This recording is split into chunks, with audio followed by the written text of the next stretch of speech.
Hey guys, welcome back to the channel. It's Trey, and I'm going to talk about Gambit #1 of the 2020 edition because Gambit has returned in a solo comic book. It's going to be, it's a story that takes place in the original timeline of the X-Men, but it was during the time that Storm was de-aged as a little girl, and Gambit was out doing his Gambit things.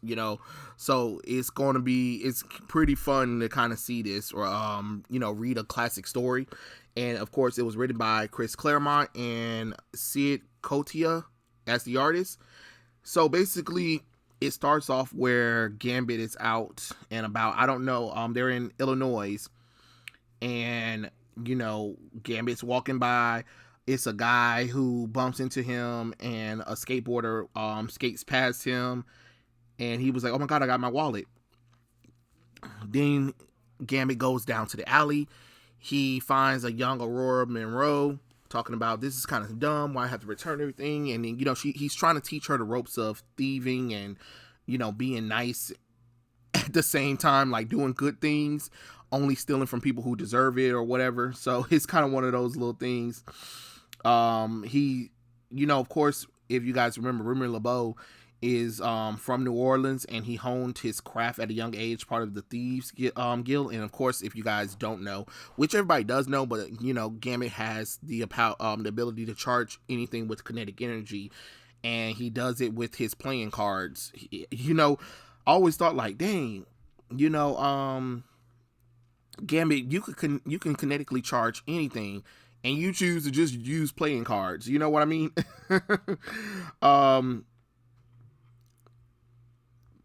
So basically, we continue the story, and Gambit's showing Aurora how to steal. They're in a house or whatever and stuff like that. At first, Aurora had freaked out because if any of you guys don't know, you guys know that Storm has claustrophobia. Storm freaks out for a little bit, but then she decided, no, I have to be strong, I have to do it or whatever. She can barely control her powers because of course, she's de-aged now as a young kid, and she barely has her memories of anything that happened.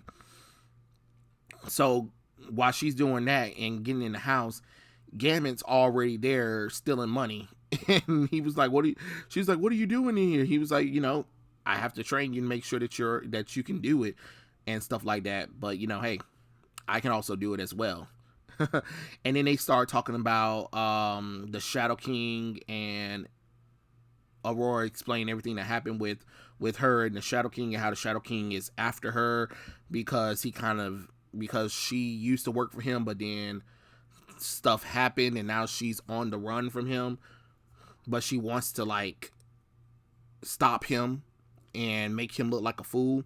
So Gambit offers to help her, and he talks about how he thinks that, he helps Aurora come over her fear of the Shadow King, because the Shadow King instills such great fear in her that, she is kind of afraid, but she wants to be better and know that she's not helpless anymore, like he thinks like the Shadow King thinks she is. So basically, after that, Aurora and them, they journey a little bit.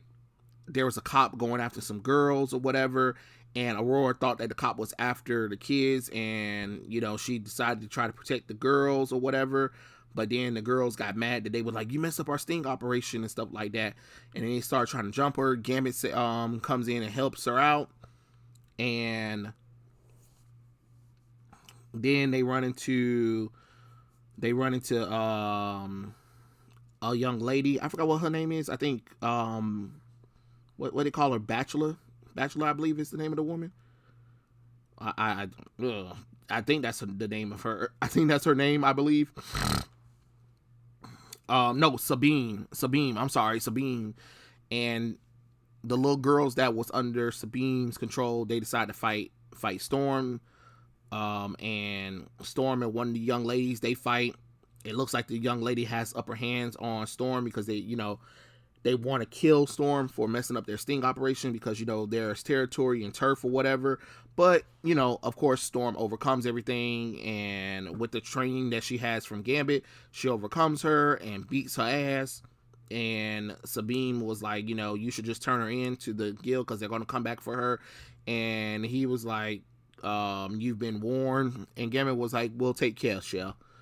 And of course they talk about what they're going to do with the Shadow King and Storm's boasting or whatever, and making him look like a clown so he can get mad because he knows that he wants Storm, but he can't have her. But Storm knows that he's going to try to come after him, so she decides to make a first move. She decides to embarrass him in front of everyone. And he gets like mentally crazy after everyone, but he was like, okay, Aurora, you want to play this game? You finally have my full attention. And Gambit still talks to her like, okay, well, we'll work together. We'll see what's going on.